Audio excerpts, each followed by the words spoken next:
할렐루야. 오늘은 후일에 너희 자손들이 물어라는 제목으로 어린이 주일 말씀을 전합니다. 과학자들이 연구한 동물 중에서 코끼리의 생태가 아주 인상적입니다. 코끼리는 건기 때가 되면 물을 찾아서 굉장히 먼 길을 이동하게 됩니다. 그런데 지도도 없는 그 광야에 나침반도 이정표도 없는데 어떻게 그 먼 길을 찾아갈 수가 있을까요? 코끼리 무리 가운데 가장 나이 많고 늙은 암컷 코끼리가 그 길을 안다는 것입니다. 과거의 경험을 기억하고 그 길을 걸어가는데 이 늙은 코끼리 리더는 그 다른 코끼리들에게 강의를 하는 게 아닙니다. 이제 다음 세대들에게 함께 그냥 걸어 나아감으로써 그 길을 익히게 하는 것이죠.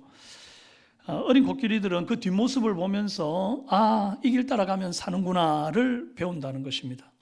그런데 그러다가 이 나이 많은 또 경험이 있는 이 리더 코끼리가 사라지면 이제 전체 무리가 길을 잃고 방황하고 또 고립되기도 한다는 거예요. 여기서 아주 중요한 교육의 원리가 있습니다. 전달되지 못하면 살아남지 못한다는 거예요. 오늘 본문에서 하나님이 이스라엘 모든 부모 세대들에게 이 코끼리 리더들이 하는 것과 같은 그런 어떤 명령을 주님이 하십니다. 요단강 한복판에서 돌을 가져다가 세우라고 하는 이 명령, 이건 단순한 기념비를 건축하라는 그런 명령이 아니죠. 신앙이 어떻게 다음 세대로 이어지는가, 계승되는가, 그걸 보여주는 장면입니다. 출애굽한 지 40년, 출애굽 당시 성인 세대들은 여호수아 갈렙을 제외하고는 다 광야에서 유리하다가 이렇게 다 사라졌습니다. 홍해를 건널 당시 20세 이하의 이 자녀들만 이제 40년이 지난 지금 요단강을 건너 가나안 땅으로 들어가게 되죠. 그런데 주님이 요단강을 건넌 이후에 또 너희 다음 세대들을 위하여 너희가 이렇게 준비하라고 말씀하시는 바가 있습니다. 2절 3절 말씀입니다. 백성의 각 지파에 한 사람씩 12사람을 택하고 그들에게 명령하여 이르기를 요단 가운데 제사장들의 발이 굳게 선 그곳에서 돌 12를 택하여 그것을 가져다가 오늘 밤 너희가 유숙할 그곳에 두게 하라 하시니라. 왜 불편하게 요단강 바닥에 잘 있는 돌을 뽑아다가 옮겨서 기념비를 세워야 합니까? 요단강을 건넌 사건이 이 단순한 강을 건넌 사건 이런 정도로 치부할 얘기가 아니기 때문입니다. 이것은 놀라운 하나님의 구원 사건이 담겨 있는 거예요. 홍해를 건널 당시에 마치 바다에 길을 내시고 이스라엘 백성들로 하여금 구원을 허락하셨던 것과 같은, 이제 다음 세대에게 보여주시는 하나님의 놀라운 구원 장면인 거거든요. 여호수아 3장 15절에 요단이 곡식 거두는 시기에는 항상 언덕에 넘치더라. 이 시기가 이제 아비브월이라고 하는데 원력으로 하면 3, 4월입니다. 그래서 이제 헐몬산에 만년설이 녹아가지고 이 우기 때 이 물이 막 차오르기 시작하면 요단강이 불어나가지고 폭이 500에서 한 1km 정도, 깊이가 3에서 4m 정도 됩니다. 이거 굉장히 이제 넓어지고 깊어져서 그냥 사람이 건널 수는 없는 곳이 되는 거예요. 더더군다나 지금 요단강을 건너려고 하는 이스라엘 백성들이 어린아이로부터 노년에 이르기까지 약 200만 가량이나 되는 정말 다양한 연령대 남성과 여성들이 다 이렇게 섞여 있는데 급류에 떠내려갈 수도 있는 아주 위험한 그런 곳이죠. 도저히 인간의 힘으로 건널 수 없는 그 악조건에서, 불가능한 조건에서 하나님이 구원을 베풀어 주셨다, 이 말씀입니다. 그리고 이제 놀라운 구원 사건을 그들이 그냥 즐기고 끝나는 게 아니라 다음 세대로 전달하기를 원하셨어요. 주님은 아무것도 모르는 다음 세대 어린 자녀들도 언약의 백성으로 여기시기 때문에 신앙 교육을 시키라 말씀하시는 것입니다. 오늘 조금 있다가 이제 유아 세례식을 하게 될 텐데 이 유아 세례를 받는 아이들이 복음을 이해해서 세례를 받는 게 아닙니다. 이들은 언약 백성이라고 하는 이 바운더리 안에 들어와 있기 때문에, 그래서 이들이 나중에 자라고 성장해서 스스로의 신앙으로 믿음을 고백하기 전까지, 그때 이제 그 스스로의 신앙으로 믿음을 고백하는 때를 입교라 그러죠. 그때가 되기까지 신앙의 부모 밑에서 이 교육을 받아 하나님을 경외하는 자녀로 성장하는 그런 과정을 거치도록 하는 것이 하나님의 뜻인 거예요. 제 어린 백성들이 하나님의 언약 안에 들어와 있다는 것은 그럼 어떻게 아는가? 창세기 17장 7절의 말씀에 근거합니다. 내가 내 언약을 나와 너 및 내 대대 후손 사이에 세워서 영원한 언약을 삼고 너와 내 후손의 하나님이 되리라. 주일학교 교육을 하는 이유가 바로 이것 때문입니다. 아이들이 다 이해해서 신앙교육을 하는 게 아니고 하나님의 약속 안에 있기 때문에 가르치는 거예요. 그리고 이 아이들이 자라나서 언약을 이해하고 믿음을 스스로 고백하는 날이 오게 될 줄로 믿습니다.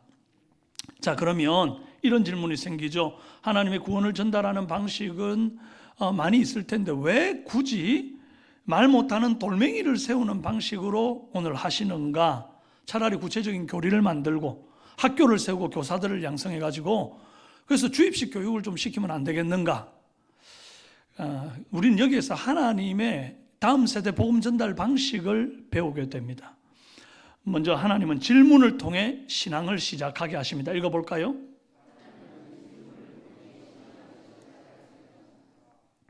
6절에 후일에 너희의 자손들이 물어 이르되 이 돌들은 무슨 뜻이냐 하거든. 하나님은 일단 가르쳐라, 주입식 교육해라, 그렇게 말씀하지 않으세요. 물론 때때로 그런 교육도 필요하겠지만 하나님은 아이들에게 이게 뭐예요? 라고 하는 질문을 유발하게끔 하는 그런 상황을 디자인하십니다.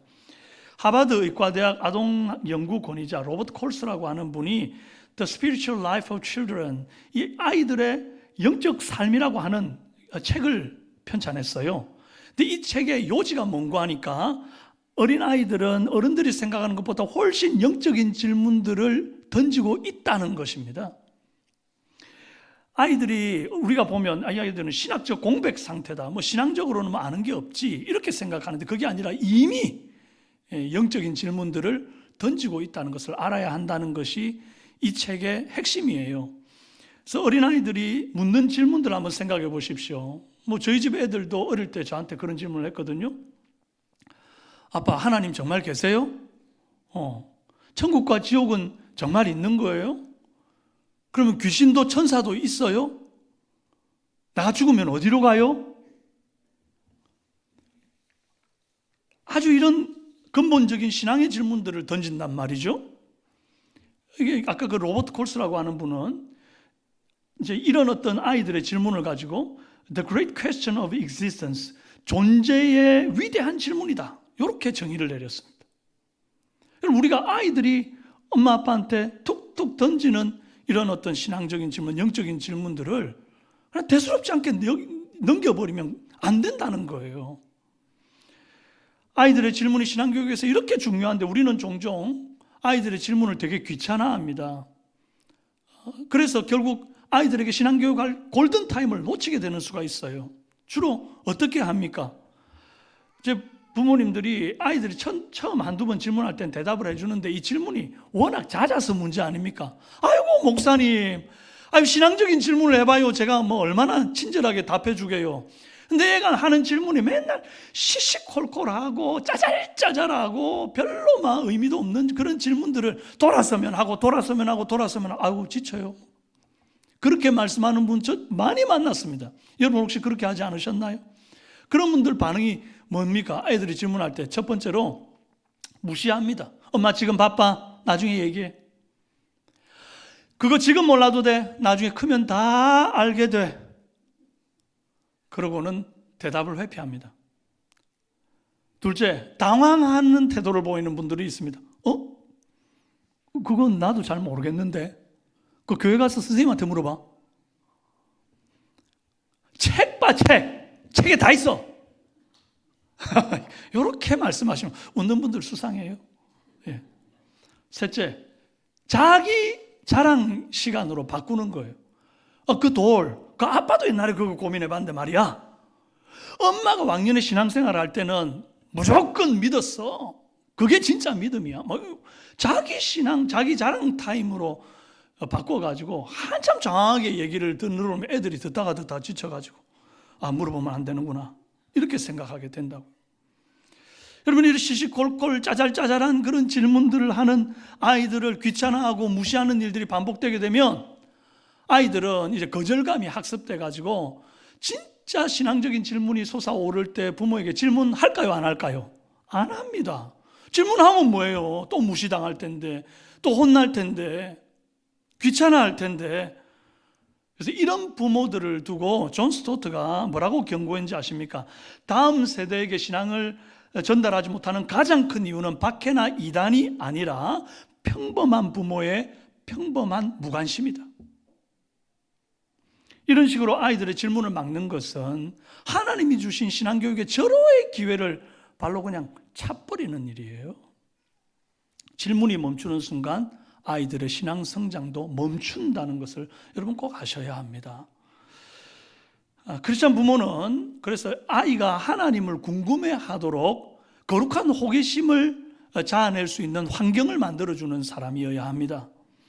그래서 아이가 언제든 물으면 대답할 준비가 되어 있어야 돼요. 성경적인 대답, 지혜로운 대답, 친절한 대답을 할 수 있는 준비가 늘 되어 있어야 합니다. 그게 쉐마의 말씀에 기록되어 있다고요. 신명기 6장 6절에서 9절 말씀에 오늘 내가 내게 명하는 이 말씀을 너는 마음에 새기고 내 자녀에게 부지런히 가르치며 집에 앉았을 때든지 길에 갈 때든지 누워있을 때든지 일어날 때든지 이 말씀을 강론할 것이며 너는 또 그것을 네 손목에 메어 기호로 삼으며 네 미간에 붙여 표로 삼고 또 내 집 문설주와 바깥문에 기록할지니라. 자녀들을 어떻게 가르치라고요? 부지런히 가르쳐야 되는데 그 가르치는 장소와 시간들이 어떻게 기록되어 있습니까? 집에 길 갈 때, 누웠을 때, 앉았을 때, 일어날 때, 그 말은 뭐죠? 시간적으로 아무 때나 상관없이거든요.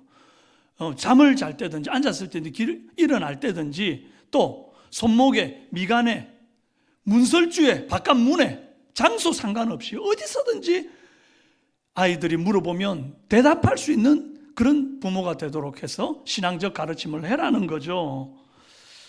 여러분, 신앙교육은 주일학교에서 1시간 교육한다고 그게 되는 문제가 아니죠. 삶의 모든 맥락 속에서 묻고 답하는 방식으로 이루어져야 한다고 조금 전에 우리가 읽었던 그 쉐마의 말씀에 기록되어 있는 겁니다. 우리 아이들의 이 신앙적 질문과 그 대답 속에서 아이들이 이제 기독교 세계관이 이제 형성이 되는 것입니다.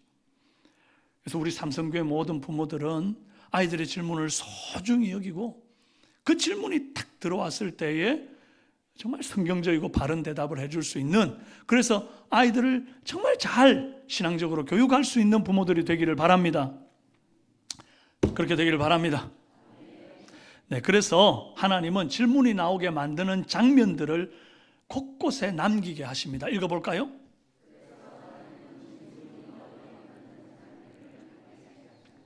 하나님이 이제 유월절을 절기로 삼죠. 그리고 뭘 하라 그럽니까? 어린 양을 잡아가지고 그 피를 문설주에다가 바르라 그러고 무교병과 또 쓴 나무를 먹으라 그렇게 말을 합니다. 그러고는 뭐라 그러냐 하니까 출애굽기 12장 26절 이후에 너희의 자녀가 묻기를 이 예식이 무슨 뜻이냐 하거든. 그 이상하죠. 이제 6월절만 되면 부모님들이 양을 한 마리 잡더니 피를 온 문에다 칠갑을 하는 겁니다. 근데 우리 집만 그런 게 아니라 이웃집도 그러고 저 집도 그러고 온 동네에 양 피로 막 그냥 집을 발라버리니까 이 얼마나 끔찍한 일입니까? 거기다가 피비린내는 또 이스라엘 전역에서 이 피비린내가 나는 겁니다. 이런 장면은 마치 호러 무비나 좀비 영화에나 나올 법한 그런 장면 아닙니까? 충격적이죠. 자녀들이 질문 안 하게 생겼습니까? 엄마, 아빠, 왜 이렇게 하는 거예요? 이 날이 도대체 무슨 날이길래 왜 이때만 되면 이러는 거예요? 그러면 거기에서 하나님의 구원을 설명해 주라는 거예요. 또 가나안 땅에 들어간 이후에 그 땅에서 가축의 처음 난 새끼를 여호와께 드리라, 그 말씀하신 다음에 또 연결해서 이런 말씀을 하십니다. 출애굽기 13장 14절, 후일에 네 아들이 내게 묻기를 이것이 어찌 됨이냐 하거든. 왜 첫 새끼를 하나님께 바치는 거예요? 왜 그러는 거예요? 물으면 어떻게 대답하라는 겁니까? 바로가 완악한 마음을 가지고 이스라엘 백성들을 놓아주지 않을 때 여호와께서 장자들을 다 죽이시고 그 애굽의 모든 짐승의 첫 새끼까지 다 죽이실 때 이스라엘 백성의 장자와 첫 새끼는 보호하셨던 하나님의 구원을 얘기해 주라는 거예요. 그래서 그날을 기념하여 우리가 여호와께 첫 새끼를 드린다, 그걸 가르치라는 겁니다. 그리고 오늘 본문에 요단강을 건넌 후 요단강 바닥에 큼지막한 돌 12개를 각 지파의 한 사람씩 대표들이 어깨에다가 메고 말이죠. 그리고 숙소 곁에 쌓아두라 하신 말씀을 한 다음에 또 이어서 6절에 후일에 너희의 자손들이 물어 이르되 이 돌들은 무슨 뜻이냐 하거든. 지금 계속 연속적으로 뭐 하는 겁니까? 후일에 너희 자손들이 묻기를, 후일에 너희 아들들이 묻기를. 그때 대답해 줄 말을 준비하도록 하기 위해서 일부러 후일에 물을 일들을 이 곳곳에다가 지금 기록해 놓는 거예요. 이게 하나님의 신앙 교육 방식이라는 겁니다. 주님은 이스라엘의 생활과 삶의 터전 그리고 문화 전반에 걸쳐서 이것이 어찌 됨이냐, 엄마 아빠 이게 도대체 왜 이렇게 하는 거예요? 질문이 나오도록 그런 삶의 터전을 그 곳곳에 이런 어떤 그 흔적들을, 이런 기록들을 남기는 겁니다. 그리고 후일에 너희 자손이 묻거든 그때를 놓치지 않고 신앙교육 똑바로 해라. 아이가 궁금해하고 설명을 듣고 싶어 할 때 그때 들려주는 복음은요, 이게 잔소리가 아닙니다. 마음문이 이미 활짝 열렸잖아요. 들을 준비를 하고 듣잖아요. 그래서 그때 떨어진 복음은요 30, 60에 100배의 결실을 맺고 그것이 아이의 기독교 세계관이 제대로 형성되는 그런 순간이 되는 겁니다. 여러분, 그래서 가정에서는 막 주입식 교육보다 삶으로 보이는 교육이 더 유익해요. 그렇다면 오늘 우리 가정에 세워진 이 돌이 무엇일까요? 아이들이 여러분의 삶을 보고 질문이 나오게 되는 그것이 바로 오늘 하나님이 세우라 한 돌입니다. 그런데 그게 맨날 보지도 않고 굴러다니는 책, 한 번을 넘기지 않아가지고 깨끗한 새책 같은 매일 성경, 집사님이라고 분명히 호칭은 하는데 맨날 찌르고 뽑고 싸우는 엄마 아빠, 기도하면 다 된다고 말해놓고는 정작 중요한 때 기도하지 않는 부모님, 그런 모습을 보고 자란 자녀들이 그들의 마음속에도 질문이 생기겠죠. 어떤 질문이겠습니까? 하나님 진짜 있는 거 맞아? 설사 하나님이 있더라도 우리 집에는 안 계시는 거지? 이런 질문이 생긴다고요. 여러분, 하나님께서 여러분 가정에 세우기를 원하는 길갈의 돌은 이런 게 아닙니다. 어떤 것입니까? 세상 사람들이 돈 문제 앞에 벌벌 떨 때에 묵묵히 하나님 앞에 기도로 무릎 꿇는 부모님의 그 뒷모습, 들로산으로 다 놀러 간다고 난리를 할 때 주일을 거룩히 구별하여 하나님 앞에 예배하는 그런 고집스러운 예배의 모습, 억울한 일을 당했을 때 욕하고 보복하고 그러질 않고 하나님의 공의를 기다리는 그 인내의 모습, 이런 거 보면요 아이들이 또 질문하죠. 엄마는 왜 다른 사람처럼 그렇게 같이 화내지를 않아? 우리 가정은 왜 매주 교회 가는 거야? 아빠는 왜 그렇게 열심히 성경을 봐? 그럼 뭐 그렇게 재밌어? 이런 질문들이 막 쏟아져 나올 때에 그때 해주는 답들이 그 아이들에게 신앙적 양분이 되고 그게 걸음이 되어서 아이들이 성장하게 되는 겁니다. 그래서 여러분의 삶이 길갈의 돌이 되어 신앙적으로 나아갈 이정표를 제시해주는 은혜 있기를 바랍니다. 끝으로 그 돌은 어깨에 메고 나온 돌이어야 합니다. 읽어볼까요? 5절입니다. 그들에게 이르되 요단 가운데로 들어가 너희 하나님 여호와의 궤 앞으로 가서 이스라엘 자손들의 지파수대로 각기 돌 한 개씩 가져다가 어깨에 메라. 이 돌이 어디서 온 돌입니까? 이거 그 채석장에서 예쁘게 다듬어 가지고 가져온 관상용 수석입니까? 아닙니다. 요단강 바닥 한가운데서 끄집어내 온 투박한 악한 돌입니다. 예쁠 수가 있나요? 하나도 안 예쁘고 막 거칠고 이끼 끼고 그런 돌이에요. 그러나 그 돌에는 이야기가 있습니다. 그 무엇보다 그 돌은 직접 가지고 나온 돌이라는 거예요. 얘들아, 이 돌의 거친 면을 봐라. 우리가 요단강을 건너 약속하신 언약의 땅 가나안으로 들어갈 때에 온 그 물살이 그렇게 창이라고 사람이 도저히 건널 수 없는 그 위험천만한 요단강을 하나님이 두부 자르듯이 뚝 잘라가지고 이쪽에는 물이 점점 쌓이고 이 아래쪽으로는 완전 마른 땅이 되어서 우리가 건너갔단다. 그 건너갈 때 그 바닥에서 가지고 온 돌이야. 이게 여호와의 구원을 봐봐. 하나님 네 삶에도 네가 아무리 어려운 일이 있어도 이 요단강을 가는 것처럼 네 삶의 여러 가지 문제들을 갈라내시고 너를 구원하실 분이야. 할렐루야. 이야기가 있는 돌이다. 부모의 간증이 있는 거예요. 여러분 제발 아이들에게 완벽한 부모를 연기하지 마십시오. 오히려 여러분의 힘들었던 삶의 여정들, 그래서 낙심하고 좌절되었던 때, 눈물을 흘렸던 때, 그러나 그때 못난 나에게 찾아오셔서 내 손 붙잡아 주시고 내 눈물 닦아 주신 은혜의 하나님, 그리고 다시 한번 일어나 달려갈 용기를 주신 그 하나님을 간증하는, 좀 거칠어도 좀 투박해도 좀 예쁘지 않아도 좀 자랑거리 같이 안 보여도 그 간증이 곧 여러분 우리 자녀들에게 가슴에 남을 길갈의 돌이 될 줄 믿습니다. 또 어깨에 나온 돌이라고 하는 이 돌, 이게 이제 굉장한 수고를 동반하는 명령입니다. 수레에 싣지 않았어요. 요즘 그 로켓 배송할 때 보면 스마트폰 가지고 이렇게 검색하다가 딱 드랙 한 번으로 그냥 배송받잖아요. 그렇게 배송받은 돌 아닙니다. 어떤 돌이에요? 어깨에 졌어요. 어깨에 졌다는 거는 장정이 큰 돌을 어깨에 졌다는 거, 조약돌 같은 거 조그만 거 하나 들고 아유 예쁘네 이렇게 나온 게 아니라는 거죠. 설교 서두에서 제가 아까 아비벌의 요단강이 어떻게 불어난댔습니까? 최소 500에서 한 1km 정도까지 폭이 넓어지고 또 깊이도 3에서 4m까지 깊어진다고 말씀드렸지 않습니까? 그러면 이 돌을 택해서 어깨에 메고 나온 지점이 요단강 어디쯤이겠습니까? 3절입니다. 요단 가운데 제사장들의 발이 굳게 선 그곳에서 돌 12를 택하여 그것을 가져다가 오늘 밤 너희가 유숙할 그곳에 두게 하라. 제사장들의 발이 굳게 선 곳이 어디냐 하니까 요단강이 막 불어나고 막 창이라게 넘치고 도저히 건널 수 없는 그곳에 법궤를 맨 제사장들이 요단강에 들어가는 겁니다. 그래서 그 법궤를 맨 네 사람의 발이 온전히 요단강 안에 다 들어간 그때에 요단이 딱 멈추기를 시작하거든요. 그리고 그 제사장들 그 자리에 굳게 서서 그 모든 백성들이 다 건널 때까지 서 있었습니다.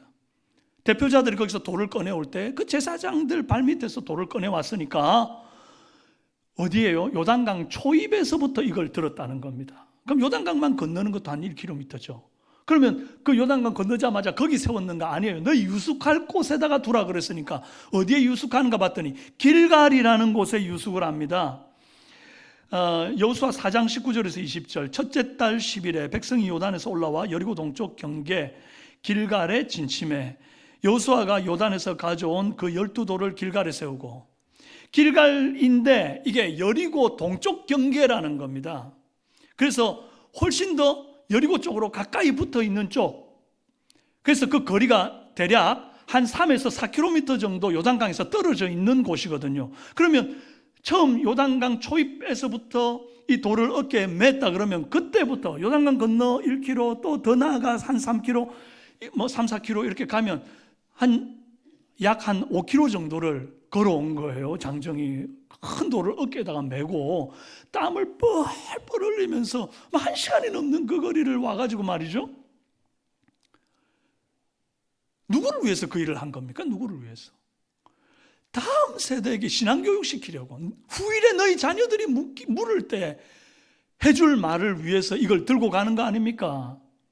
다음 세대를 위해서, 그 신앙교육을 위해서 책임감을 어깨에다가 짊어지고 그렇게 주님 말씀에 순종하여 그 순종의 종착역에다가 딱 이 12개를 내려놓는 거예요.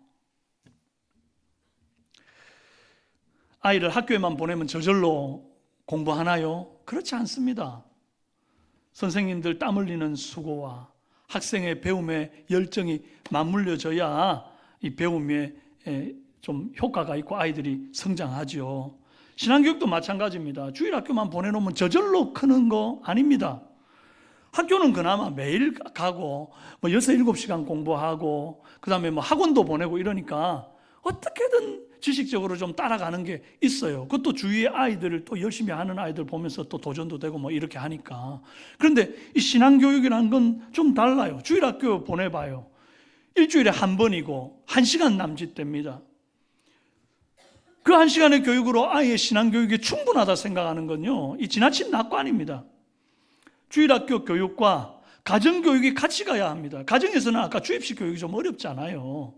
그러니까 주일학교에 오면 거기서 교리도 또 성경의 어떤 인물들과 배경들과 역사도 배우고 그 안에서 삶에서 어떻게 적용해야 될 것인가도 배우고 신앙적인 삶의 형태는 이런 것이고 절기는 이런 것이고 이런 것들을 이제 배워가잖아요. 그럼 이제 가정에서는 그런 어떤 지식적인 이런 주입식 교육 이런 게 아니라 뭘 해야 되겠어요? 삶을 통해서 여러분 부모의 어떤 그 삶과 또 거친 그 간증들을 통해서 아이들이 보고 배우고 성장하고 그럴 때 신앙이 제대로 개성되어져 가는 것입니다. 교회 교육과 가정 신앙 교육이 합쳐져서 시너지가 이루어지기를 간절히 바랍니다. 일본의 장인 정신을 계승하는 문화를 쇼쿠닌이라고 그래요. 도쿄에 이 지로 오노라고 하는 요리사가 있는데 이분이 미슐랭 3스타를 획득한 최고령 101살인데 지금도 스시를 잡고 있대요. 그래서 이분이 제자를 수업하는 그 모습이 전형적인 쇼쿠닌입니다. 1년에서 3년까지는 그냥 밥만 짓는데요. 스시를 잡아보지를 못한답니다. 그럼 4년에서 7년까지는 재료만 손질한답니다. 문어 삶기를 막 수백 번을 반복한대요.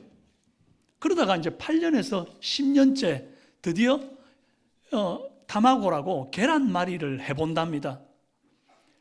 그래서 이제 이 지로의 다큐멘터리라고 하는 일본 방송이 한번 나왔는데 거기에서 그 수학하던 제자 하나가 이런 말을 해요.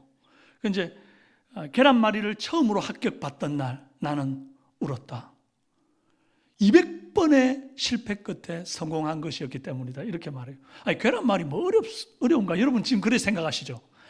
나는 우리 집에서 뚝딱뚝딱 잘하는데 그런 거 아니잖아요. 그러니까 아무리 우리 눈에 보기에는 흠이 없고 결점이 없어 보여도 이 장인의 눈에는 아니야 뭐 이렇게 되는 거죠. 근데 이 지로가 이 과정을 이렇게 설명합니다. 그 다큐멘터리에서 하는 말인데 나는 가르치지 않았다. 그냥 보여줄 뿐이다. 제자는 스스로 훔쳐 배운다.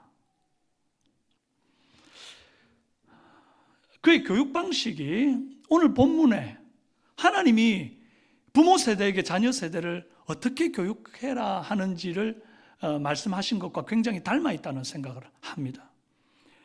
말로 설명하지 않는 거죠. 교리를 주입하는 방식으로 가정에서 가르치는 게 아닌 거죠. 10년을 곁에 뒀습니다. 여러분 보통 아이가 나오면 고등학교까지는 보통 데리고 있잖아요. 그 다음에 이제 뭐 대학을 가든지 취업을 하든지 그러면 이제 19살 때부터는 아이들이 부모 손을 떠나지 않습니까? 그때까지는 곁에 두면서 계속적으로 함께 살아가는 거예요. 함께 걸어가는 거예요. 마치 코끼리가 계속해서 물길을 따라서 그 늙은 리더 코끼리를 따라서 따라감 같이 그러면서 배우는 것 같이 데리고 있으면서 가르치는 거예요. 눈으로 보고 몸으로 익힙니다. 부모의 삶을 읽으면서 신앙을 배우는 겁니다. 여러분은 지금 어떤 돌을 남기고 있습니까? 보기 좋은 남의 돌 이야기 그거 힘이 없습니다. 좀 투박해도 좀 거칠어도 여러분의 간증을 여러분이 하나님을 만난 간증을 여러분 자녀들에게 들려줄 수 있는 은혜 있기를 바랍니다. 그럴 때에 정말 하나님 살아계시는구나. 우리 엄마 아빠 진짜구나. 그러는 거예요. 사랑하는 여러분, 코끼리는 길을 설명하지 않는다 했어요. 함께 걸어요. 여러분, 신앙은 설명이 아니라 동행입니다. 우리 다음 세대가 믿음 잃지 않으려면요, 누군가는 기억해야 합니다. 그 누군가는 보여줘야 해요. 그래서 아이들이 질문할 수 있는 환경을 만들어야 하고, 누군가는 어깨에 또 짊어져야 하고요, 누군가는 그 짊어진 것을 메고 한참을 고생하고 땀을 흘려 어딘가에 세워둬야 하거든요. 어른 세대의 수고가 없이 다음 세대가 신앙적으로 양육된다? 그건 다 거짓말입니다. 아이들은 우리가 말한 하나님이 아니라 우리가 살아낸 하나님을 믿는 거예요. 아멘이십니까? 그래서 주님은 지금도 저와 여러분들에게 말씀하십니다. 네 삶의 은혜의 자리, 네 삶에 내가 역사하여 구원하였던 그 자리, 거기에서 네가 직접 돌을 어깨에 메고 나와라. 그리고 힘들지만, 수고롭지만 기어이 그 수고와 땀과 눈물을 더해서 다음 세대에 이 신앙을 전수해줘라, 계승해줘라. 사랑하는 여러분, 여러분은 지금 어떤 돌을 여러분 가정에 세우고 계십니까? 자녀들이 보고 평생에 여러분이 주님 품에 안겨 소천하고 이 땅에 없어도 여러분의 자녀들이 엄마 아빠를 추억할 때마다 떠올리게 되는 그 길갈의 돌 같은 아름다운 간증이 여러분의 삶에 있고 여러분의 자녀들 속에 있기를 주님의 이름으로 축원합니다.